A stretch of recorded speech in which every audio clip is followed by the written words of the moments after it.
Hello. Our live session over the last 2 days, well, I guess depending on when you're watching this would have been the 11th and the 12th of September, were awesome. We had a ton of fun working with everybody that chose to dedicate their time there. We appreciate those of you who came and engaged in the work. This was our agenda and some of the things that we did. So we started off by having Nick come in, and you might have seen him posting in Canvas under the implementation station. He's been working with the MCP model for a while. So it was really great to hear from someone who's like doing the work, actively doing the work. We got to ask him questions, and he had a lot of really good insights that really rippled through both sessions. So he came Monday and Tuesday.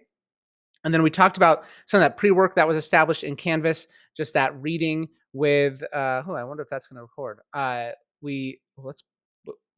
Now I'm all thrown off. Kathy. All right. Just one take. Remember, just keep rolling. And it's also the end of the day, getting a little loopy. So we just engaged in some learning around that pre-work that everybody, that some of you read just a couple of pages out of that shift to student led. And one of the things we really focused on is a lot of that summer work. You were talking about what students can do in isolation, right? That self-paced learning and like how they can work at their own pace, but really working alone. And this is what the pre-work really addressed, which was like, how can you do intentional direct instruction? Like, how can you do like the teacher-led stuff? What we haven't really addressed is everything in the middle. What can students do together? And so we wanted to really highlight that learning is social. Just because students are working at their own pace doesn't mean they can't and shouldn't be working together or in groups. That is a very important part of the learning process.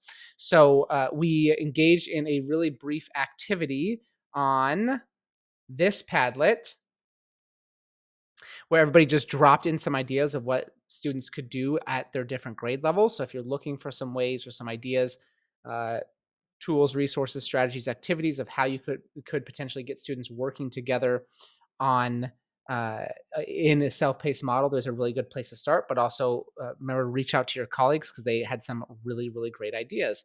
After that, we moved into just a sprint journaling activity where participants thought about these three questions, and then we got into grade level breakout rooms. And we were in there for a good chunk of the time, 25, 30 minutes, where participants really just got to network, got to talk about those three questions and what they're struggling with, some of the ways that they're rolling this out to their students, and really just get that time to work as a PLC, which was pretty nice.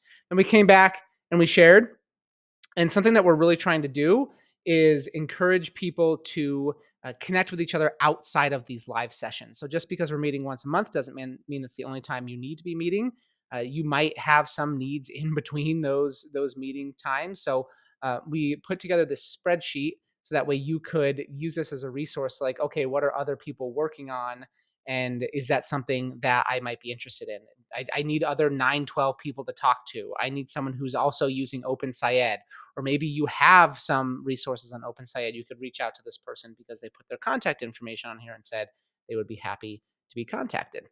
So just establish that a little bit. And then we talked about the month at a glance, just some things to notice about the month at a glance.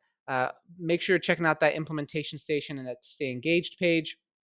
We will be dropping that pre-work on October 2nd. A little preview here. We actually met about it today, and we're thinking about really focusing on the why behind engaging in the Modern Classrooms project, just because it is a lot of work, and really keeping a focus on why we're doing this and what got you interested in the first place can really be helpful, especially as the school year gets going.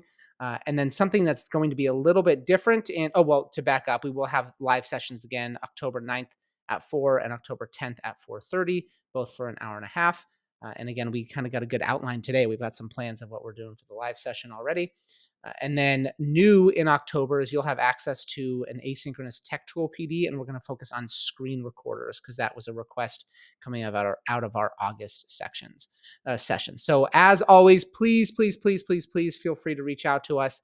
We are always here for you, and we just really wanted to encourage you to go slow. It is okay to be struggling with things, especially at the beginning of the school year with anything, but also as you're implementing the model, really sticking with that, and it's okay to go slow and kind of slow your roll. And that was definitely a theme that came out of those live sessions. It was really, really, I don't use this word lightly, inspiring to hear educators talk about the work you're putting in for your students. And so just really sticking with that, reaching out when you need support, that is what we are here for. All right. Hope to talk to you soon.